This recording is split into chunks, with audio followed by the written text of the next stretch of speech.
currently teach 2 times a week. So what that means is we have 2 weekly meetings. I have like a northern location and a southern location. And basically, how I run my Go Club is people show up. I basically don't play any games unless it's a beginner. So I'm 100% available for any beginner that walks through my door. I usually wait like 5-15 minutes. If nobody comes in, I'll start playing a game with somebody. But as soon as a beginner walks in, I'll actually tell the other player, like, oh, it's okay if we adjourn because I want to play with this beginner. So basically, I'm always on standby 100% for a beginner, and that's just to help the club grow. And so the most biggest meeting is a Thursday nights, and that's where I have like the most attendance.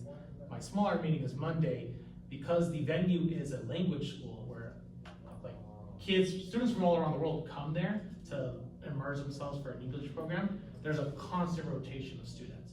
So it's basically like the good foundation for beginners. So I actually use that as like an advertiser, like, hey, I know the Thursday is fairly big, but if you just want like some private one-on-one, smaller space of teaching, this club is perfect just for beginners because it's never going to be a big Go Club by nature. Design. They're always either there from 2 weeks to 6 months. So I teach 2 times a week, and the way I go about teaching is maybe it's just the environment I'm in San Diego, you know, but I basically treat it a little bit like a festival carnival game to get people's attention, especially, yeah, so what I'll do is I have something called the Pocky Challenge, and so I advertise it like I can teach you the rules in 3 minutes or less, and after I teach you the rules, we can do a quick practice game, or if you feel confident, I will put 5 stones on the board, 9 by 9, and if you can beat me, you get a Pocky of your choice. And yeah, I make it like a game, and so maybe I'm inspired by the Del Mar Fair that's in San Diego. You know, it's a big event. You know, kind of this carnival aspect is a sort of event kind of thing. You know, it's different from like somebody coming to a club. You know, they're there for go. But if I'm always doing like public stuff, and I'm teaching for that. I'm just always doing public events. When you're doing a public event like that, you have to be more carnival kind of esque, get their attention. And so I've learned you have to be really quick, and I mean like 3 minutes or less. You're giving them a Pocky? Pocky. Like the candy? Yeah. Okay, like a box Yeah. or just a single one? Just a single one. But but sometimes in these events they have parents and child. So the way I hoodwink the parents is I'll tell the child, well, if you bring a friend or a parent, you can get access to the premium Pocky. So oftentimes the child like, oh, play with me, dad or mom, so I can play in there. And the parents are like, fine. And I always let the kid win, and I always destroy the adult. It's a great dynamic. But yeah, you always let the kids win unless they're really cocky. You destroy their, But 99% of the time they do win, and that gets them engaged. And by then, depending on how you're feeling with the situation, you can basically just give them a reason like, hey, we do these weekly club meetings free. I happen to be in a position where I can organize all these like events, so I tell them, hey, we have like beginner events. So it all starts with engaging with the public, and I've learned, at least in my experience, fast, and that means no code, no life and death. It's just the first 3 rules: how to surround stones, how to escape from Atari, and that's it. Just go play. Rules and play. That's my experience. My experience is the same. I also teach draft. Actually, 3 minutes is longer than I'll typically spend teaching, and it's the same. You need to know how to capture. You need to know that stones that are connected, you capture them together, and then you explain the concept of territory, and then you play. So I do that. My club's at a public library. It's been running for 21 years now. Oh, wow. Yeah, we get 30 to 50 people every week. We're in the children's department, and we're part of the library. I mean, we're a volunteer program, but it's in the children's department, so every person who goes through the children's department sees us, and we're in the Storytime area, which is where they're all used to going for stuff anyways. So it's like, literally every person who walks through the door, I ask them to, say, hey, you want to play Go? It's a 4,000-year-old game from China. One of my favorites, I had a little girl go, why would you say that? It's like, there's people interested. She's like, boring. 4,000 years old? Who wouldn't play that? That's boring. It's like, you never know. But I always like to tell people that it's like chess, only it's more fun. There's some chess players who don't like that, whatever. So, but we in my club, and you probably have this too, because you've got a lot of support. There's 2 of us, me and my friend Dave Weiss, and we've both been running the club since the beginning, and we both teach, and we're both available the whole time to teach. And I will play kids, but you know, it's usually teaching games, but I have many kids who get, you know, very close to me or beat me, you know, and so like those kids I'll play with, you know, if I've got, you know, a 10-year-old who's serious, you know, and he's at 4Q, I'm gonna play him, and I'll play a real game, and, you know, I'll do that, and then, you know, Dave and I can sort of tag team for each other, and we'll also adjourn a game if we need to, you know, but since there's two of us, you know, and then as the kid gets a little stronger, Dave's 2 on, so I'll be like, Dave, you know, you play, and I'll be available for the new kid, so it really helps to have support, instead of just, it's just you're the only That is person who can true. do this. Yeah. And the public-facing outreach is absolutely the most important thing. We've been all over the library in all different rooms, and the worst was when we were in a scheduled event in a closed room, and it was just like, you know, the only people who come were the people who knew about it, you know, yeah, part of the that'd be thing, tough. so it's like, There's no yeah, chance so to it's like engage with the public. yeah, so you really need to be in a front-facing place where you're Yes. engaging with the public, you know, so we got, you know, we teach, you know, anywhere between 5 and 20 new kids every week, you know, and not that many of them come back, or they do, will come back in 2 weeks or 3 weeks, or, you know, in a month. We also give kids, a free billboard if they come 6 times, so we keep track of that. It's a free 19 by 19 magnetic set that costs us about, I don't know, $20 or something. We have a lot of money, our Go Club, because we ran a congress and had a lot of funds, and yeah, and Dave has money too, so he pays for stuff, and we don't have AGA points too, so we give out a lot of free stuff, and we also have the 9 by 9 cardboard sets with punch out stones, and I give those to, you know, anybody who's interested and, you know, like is really excited about it, they've got a sibling to play with, I'll give them one of those, it's got a copy of the Way to Go, and tell them to come back. That's what we do. Nice. Yeah. Teach at festivals. We have a Japanese festival in DC, so we actually get a tent and have a half dozen people, and we get a lot of foot traffic. Way to Go books, available with a sticker on the back with the address for the National Go Center. And yeah, so that's the main outreach that we do. We also occasionally go to, you know, anime conventions and that sort of thing, and have a booth to just teach anyone who wanders by. There's also a Chinese festival that we put a desk at and teach Go there once a year. So those are the kind of the outreach. School programs, for a couple of years, I was running a school Go Club for 3rd and 4th graders in an elementary school near where I live down in Prince William County. And of late, I've been helping with this Fairfax County program that Gurjeet was trying to get started. And I was teaching a middle school, and that was a tough sell. In the school program, we try and have a handout and do a little lecture, because it's the same group of kids, and you're trying to actually, you know, build some interest in the game. So you do a little lecture, you hand a handout with, you know, simple problems, how many liberties does each group have, and that sort of thing. And then just have them, you know, pair up and play each other, and then, you know, you spend a lot of time trying to help them figure out who won and if their game is over and that sort of thing. And we ended up the school year with a festival where all the kids from all the different schools came together, and the school had a nice little reception, and you know, we ran a fun tournament. And we Nice. also tried to do a school against school Yeah. tournament. Wow. And that was, Get your competition going. Yeah. so anyway, we're hoping that we can carry it on Yeah. again. Fingers crossed.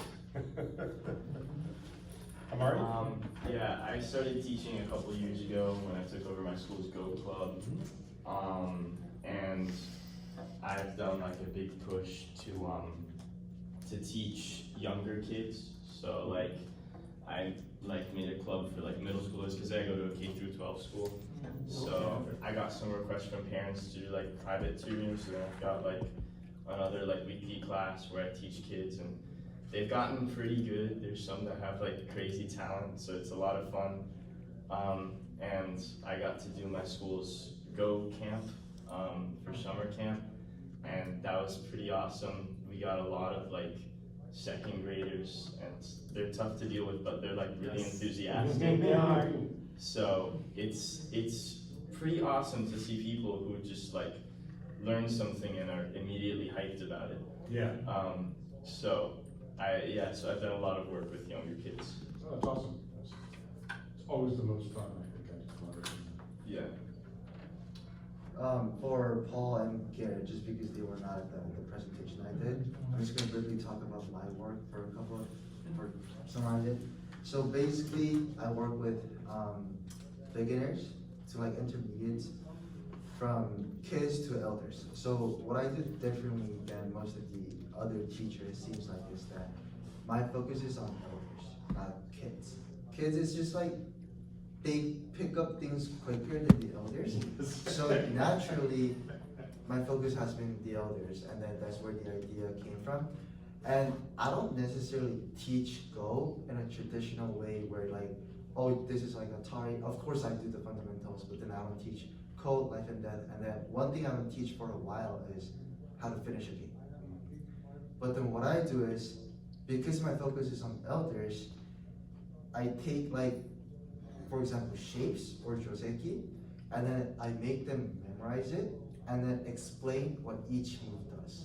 So for example, if it's just simple like a 3x3 joseki where you can summarize the joseki as like white takes the corner and exchange black's builds is outside influence, right? So I make them understand the purpose of each move, and then I force them to memorize it, and then I force them to like explain what each move's purpose is. Interesting. And that way, even though they're not learning like the Go in a traditional sense, that they finish the game, but then the curriculum's objective is to like have a cognitive enhancement, like Right. delay the Yeah. dementia symptoms, all that. So they actually feel like they're using their brain in a Yeah, new that's way, great. in a new sense, through Go as a tool.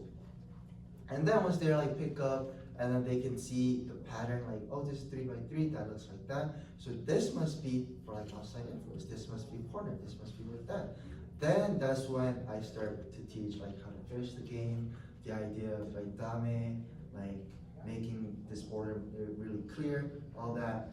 And I feel like that method has worked really well, because the finish the game part isn't so interesting, right? It's kind of abstract, it's kind of like hard to pick up. And then for beginners, when they try to learn it, it's hard, right? Yeah. And then for teachers, us, it's kind of the hardest test to overcome like throughout the curriculum. But if you push that to the very back and then teach the other stuff in the middle way, they have accumulated the knowledge that will make the understanding process easier for people to understand like what it means to have dominant filled out, what it means to have like go right to passage stuff.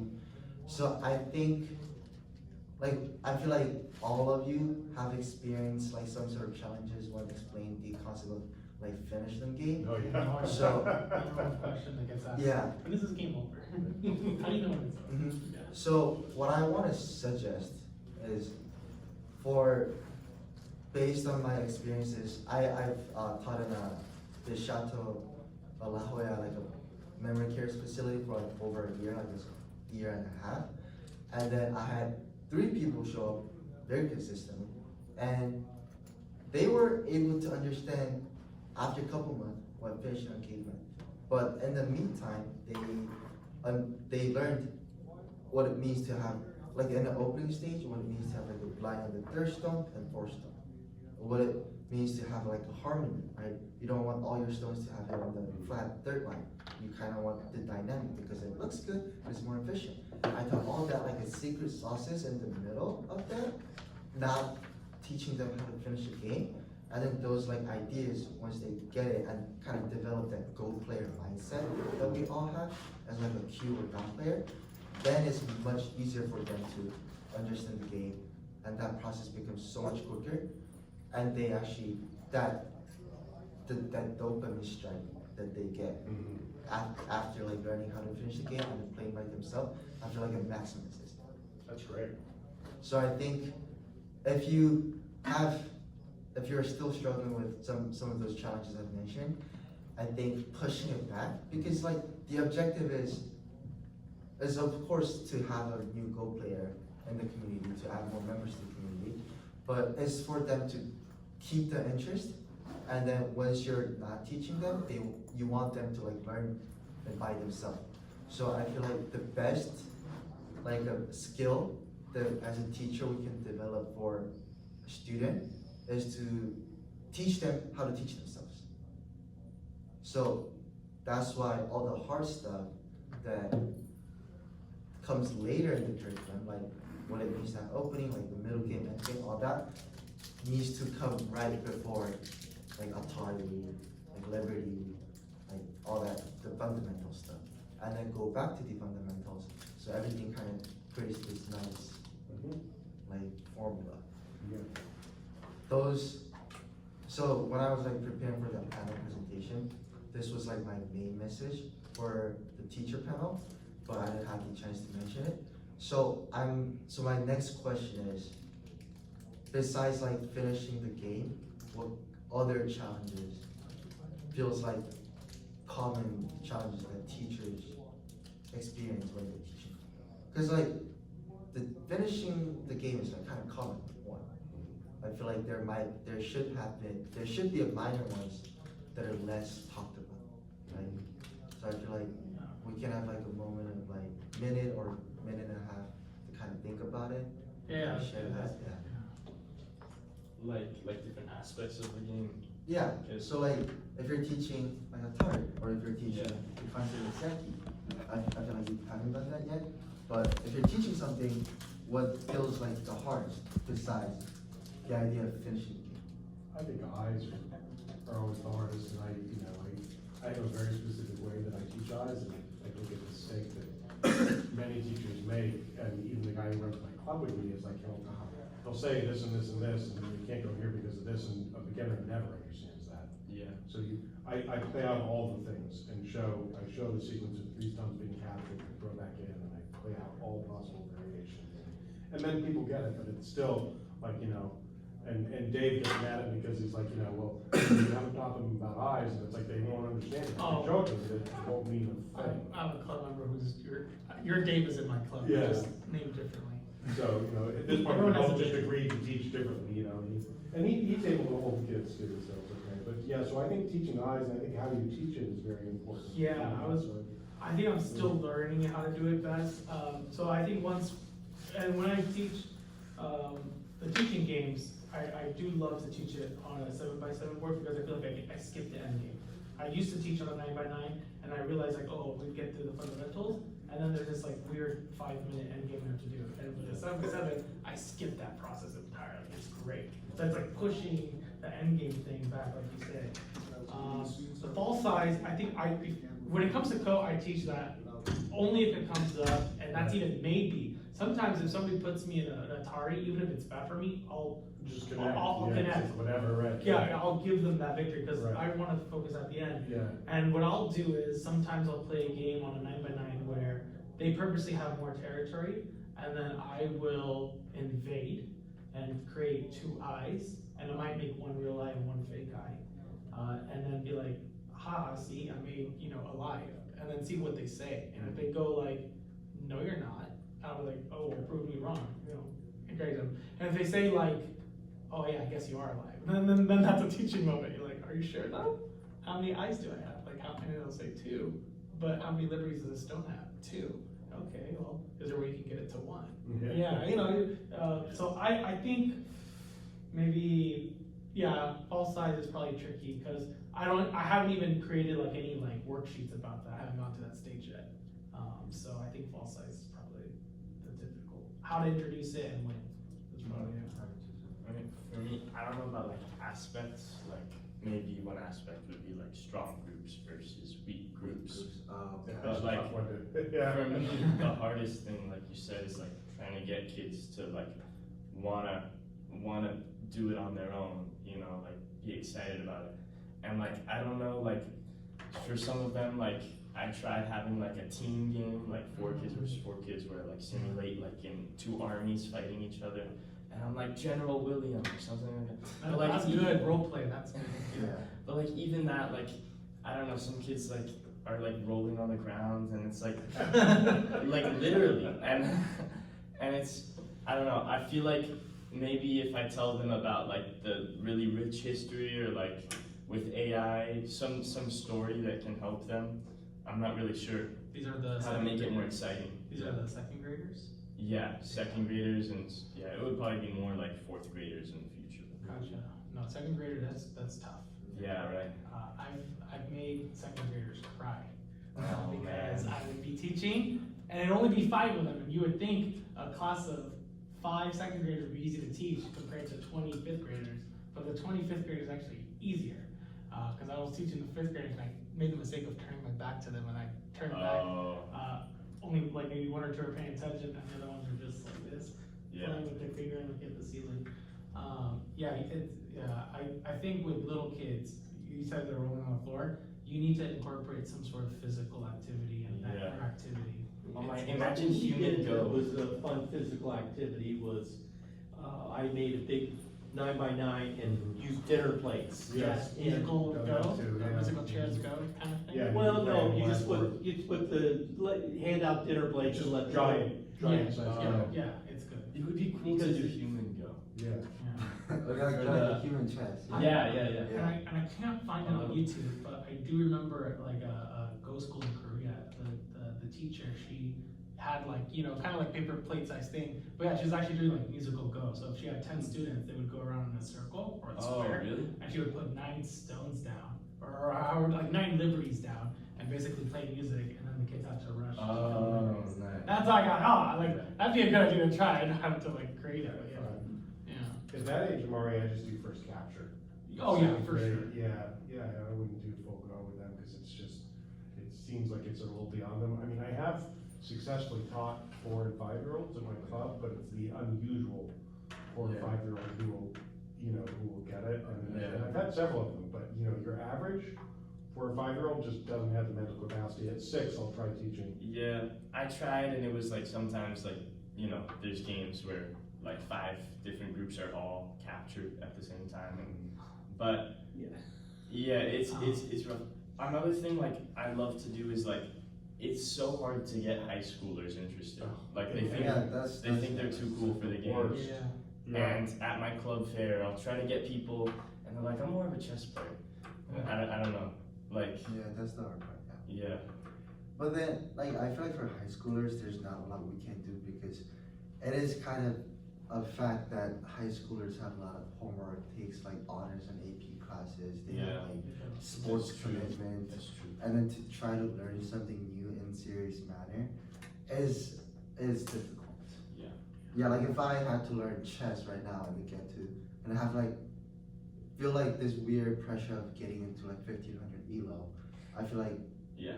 I will feel resistant too, right? But then there's chess players out there who are trying to get high schoolers excited about it. Yeah. But if you're not like chess enthusiast for your whole life, it's quite Yeah. hard. It's Yeah. quite hard.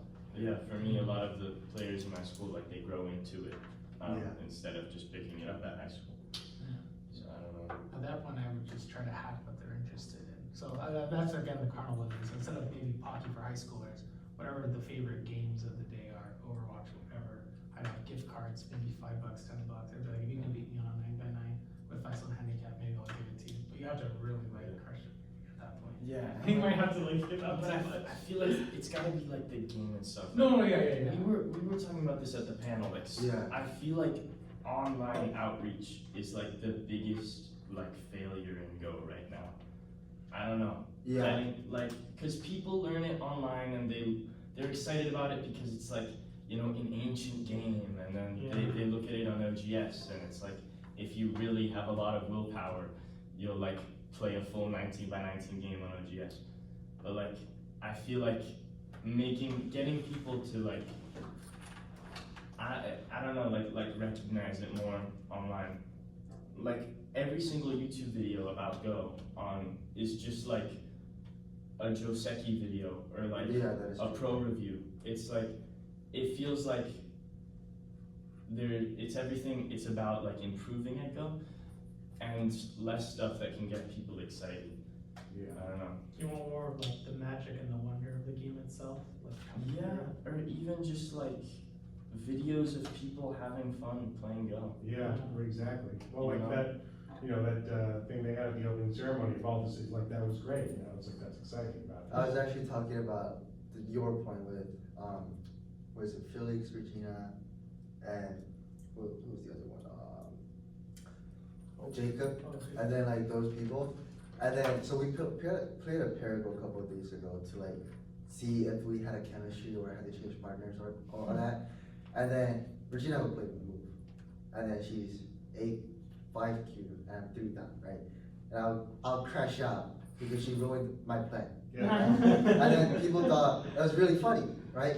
And then Felix and Logan is like, well, Jake, you had a presentation about how we, like, all the Go YouTube contents are quite not interesting, but like you mentioned that Hikaru, that Japanese chess player, Yes. has very funny reaction whenever he sees a bad move, whenever he does a good move, and then he trash talk to people, like all that funny stuff, right? So how about we film your reaction and then just upload, right? Yeah. So I feel like we don't have to be so fake about it, but then just like these Go Congresses and a Go Congress where like this game is not so serious, it's just for fun. For fun. And then like obviously I crashed out because it was like for fun Mhm. game. I wouldn't do that in a real official Parago tournament, right? Yeah.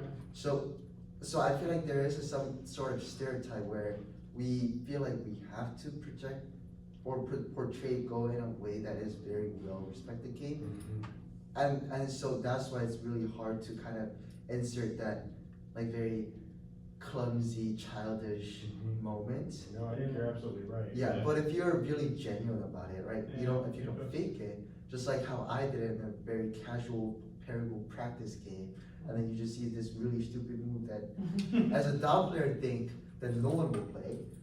Then you get a both Q perspective and then a down perspective, and then as someone who's watching on YouTube, it's really funny, right? Oh, yeah. Right? So I feel like those are the stuff that we could probably try.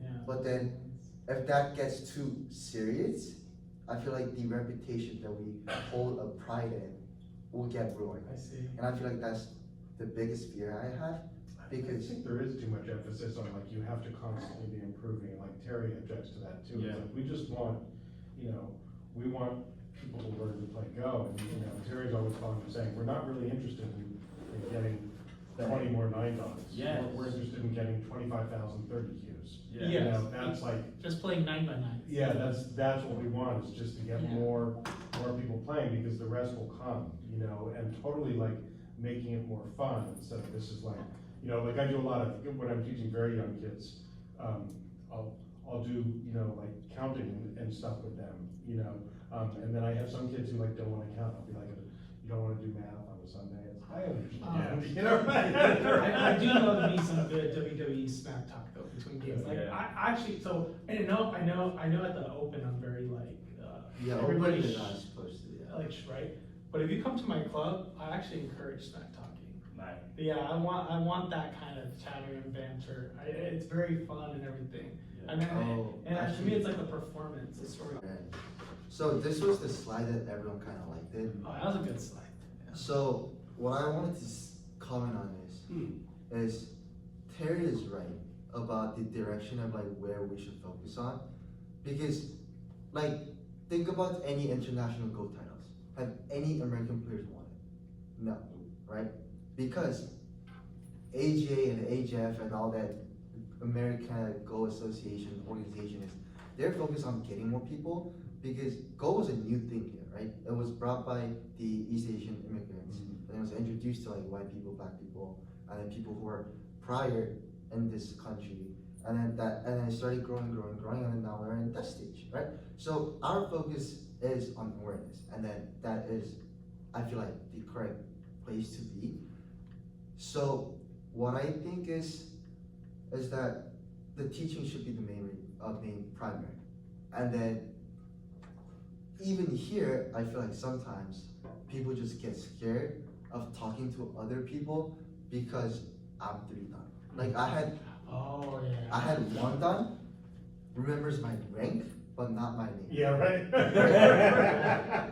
And then he literally, it was 2 days 2 days before, no, it was yesterday at the Cove.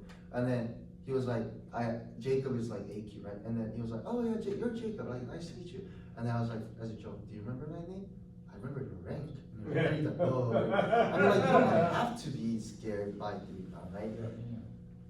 Like, I feel like those are, even though we are not going towards that direction, I feel like those are just like influences that we have because we are inviting these Korean pros, Chinese pros, Japanese pros, Taiwanese pros over here, and then their presence, it's like, it's almost like if they have an aura, that if you're not 7 dan, you're not supposed to talk. I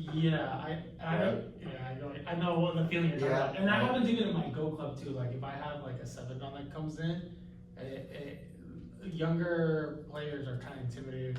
You know, they don't want to talk to the 7 dan because and then maybe they do want to play strong games. I can get that, but yeah, that kind of like intimidation, like I can't bother them because I'm nowhere near that level. Whereas I actually try to encourage that kind of interplay between. Me too, yeah. As best as I can, you know. I'll tell them some. I'll even joke like, yeah, so yeah, you're $3. She's like 6K, so 100 reverse call me is good, right? And they're like, what? Yeah, you're $3. You can handle it. Yeah. 100 reverse call me right now. Go. I dare you. I'll encourage it. Yeah. Although one thing I think that would help is like I do agree that we want more interplay. Like I don't know, I feel like people will like see me and then look down, see 1 dan and make an immediate judgment. I don't know what it is, but I don't know about having the rank on the name tags. I don't know. But I feel like what we need that chess has that the Go in the US is nowhere near to is like Go celebrities. Like people who like everybody knows who are famous even like outside of the Go world. Like chess, like people will watch videos because it has the name of somebody on it. And it doesn't, like it's almost never like the top pros. It's like the Botez sisters, you know, like Gotham Chess. Yeah. Like these people, they're not the best, but they're just like, they're famous. Well, yeah, They're so strong. Obviously, Like, they're really yeah. strong. They're But not- they're good because they just have a huge presence and they're like entertaining to watch. Interesting to watch, right, which is a big thing because it's like, Yeah. you know, And like, scoring. I love Nick Sibicki's lectures. Yeah, but Nick's like great. people who don't like just want to get better are not going to be watching them for entertainment. You know what I mean? Like, I feel like we need more stuff like that. Yeah. Yeah, I agree with that. So, And you know, Hajin's videos were entertaining. What? Which were those? Hajin Lee. Oh, I don't know those. I gotta look down. Yeah. What He's too was? young. It was actually, Very young, but- she was using the title Haley on her YouTube channel. Okay, I'll look that up. And she would be playing a game and she would go, oh no. And that would be because her opponent made a mistake. And then she'd say, well, now I'm going to have to crush them. That's good. Yeah. Because she would always be sad when her opponent made a mistake because now they were going to lose. Yeah. Yeah. no, but I think that's a good important part too, is like having even like entertaining content around the thing is also important too, whether it's funny reactions or, you know, sort of setup videos. I think, I find myself watching chess videos sometimes too, like, you know, those like in disguise, like hustler, Right, yeah, right. it's all very fun and entertaining, you know? But this was the other side that people kind of like, I feel like. Mhm. So, basically in this slide I talked about why it's such a challenge to raise the awareness in the Go community. Because we live in a world where phone, Mhm. like literally you watch YouTube, right? Yeah. And then you can watch YouTube for 3 or like 4 hours and then be happy about it, right? It's not productive, but at that moment you feel happy, you feel joy. But then Go works Go works very opposite way to play a very quality game, right? You need to think through your options, you need to read moves, you need to like choose which Joseki in this opening is best and do all that. And that's like the exact opposite of where our brain is developing in this modern world. Yeah. So I feel like if we have the joy, like I feel really happy playing Go, but my stones are shaped really pretty, right?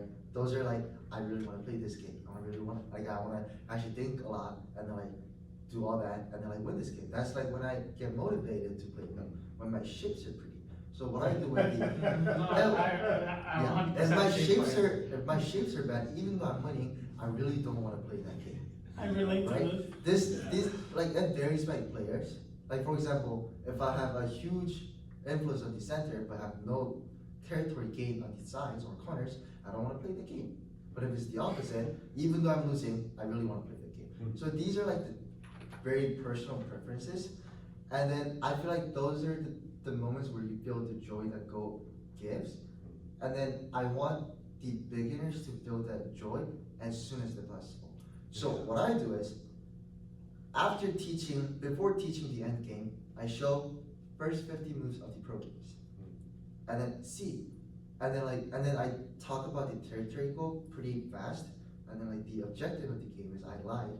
It's not capturing, it's building this territory. And then I explain why it's so efficient to play the corner, why it's so efficient to play the side next, why is it not efficient to play the center. And then we'll do some practices, and I'll show you the pro games. And then it will have the same progression, and then because my explanation and their understanding, and then the pros game, they all match up, they find it interesting, right? And then from there, they have like, okay, why is it like that? They play this side too much, but not here, right? And then they go into all these complexity things that people enjoy learning about. But then they were able to do it as a beginner because I pulled out all the necessary information and then given it to them so they can understand the complexity and they can go back to the fundamentals, and that fundamental seems easy, right? These are kind of the reverse approaches, but it works really well, like so far, right? It might not work for the kids, but at least for elders who wishes to play Go, because they have developed that cognitive ability to understand complex topics, which kids don't have, that works for elders. Yeah, it's interesting, it's definitely a very different approach. So if you are teaching teenagers, right, someone who are older than 10, maybe that approach Yeah, you that I can show do, more to teenagers if they're right? interested, yeah. right? If teenagers are interested about the first 3 rules that you talked about, you can give the very necessary information as soon as possible Yeah. and show you the pro game. Like, this is Yeah. the world's best pros, Right. and they're applying the same fundamentals that we talked about last time. They'll be like, oh my god, like, I feel like I'm pro, and they'll like have that more. Right, respect their motivation. intelligence and that they Yeah. can sort of teach themselves. But then like, it doesn't really work with like kindergartens and like second graders. But if they're like 13, 14, 15, like 12 even, Yeah. it works pretty well. I'd be curious how you would handle this situation. I think the last second grade class I taught, I went over the fundamentals, which is, how to capture a stone, and I even went into the example, like, can black put a stone inside, this white Panuki? Answer is no, because we've got 0 liberties. For whatever reason, for the rest of the class, I kid you not, 45 minutes straight, this kid, all he wanted to do was play like suicide moves. And I was like, you can't do that, it's illegal moves. And he's like, why can't I suicide by stones? I should be able to suicide by stones. That was his main one. That's what I want to do. I said, well, maybe if you were in New Zealand, you could do that, but the real set allows suicide. Chinese rules allow it too. Yeah. So I mean, and that got me thinking, I think if in a different environment, I actually would let him do that and play a game with him that way. Just if that's how he wants to approach the game, I shouldn't discourage it. Maybe that's his way in. I had a little girl who said, well, I don't wanna capture stones. Oh, yeah. She's like, she's like, I don't wanna take those stones, I'm gonna play somewhere else. Okay. Yeah. And sometimes playing somewhere else is the right answer. That wasn't why, she didn't wanna, So sometimes meeting the student where they're at, and how they want to. Yeah, it's always good to do that.